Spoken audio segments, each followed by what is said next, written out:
In this lesson, we're going to come up with ideas for our character. Whenever I come up with an idea for one of my renders, I have to pick up one setting, one main theme for the render. For this one, I'm going to go with the space theme. It's nice to have the different lights and also the darker background in a way. And you can always just add a few floating elements, which makes our lives a lot easier. So let's just go to Pinterest, pick up some reference photos that we might use with our sketch or whilst modeling the character that we have. So we search for a space theme here. Just type space. Of course, you're gonna find like some abstract art, some planets and stuff. And the planets would work as a great secondary element. So we can just populate the scene with them. So that's pretty good. You can save an image like this one, for example, because it has a lot of planets and you have different types and stuff. So that would be nice just to have. And yeah, if you scroll down, you can find all the images that are linked to that one and you can see different types of planets. So just save some of these. So maybe you can model from all the references that we have here. It's really nice. We have all those elements. We need to find our main character. What is it gonna be? And usually, I think what's trending these days is just like robots or animals in certain costumes. So let's go like, what's the monkey here? Monkey, and then like, let's look for something.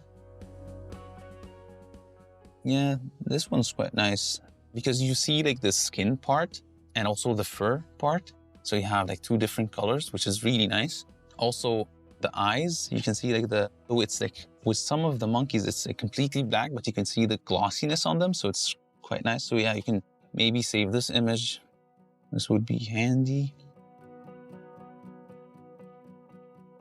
Also, maybe that one is good with the expressions and stuff. So yeah, just save a couple of those, especially again, just having the face, like a contour for the face like that. That's really nice with the skin and the fur as well. And of course you have the ears on the side. So yeah, we can have that monkey there. It would be nice for our render.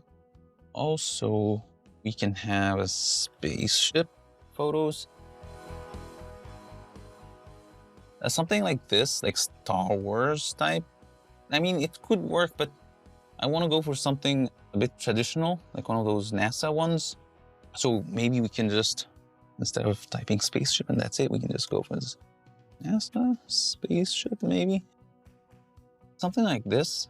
You can save some of these as just like for reference, but of course we're gonna model the spaceship. It's gonna be in space and stuff, so we don't need the fuel tank here. So we can save this one. Yeah, this one as well. From the side, it's nice.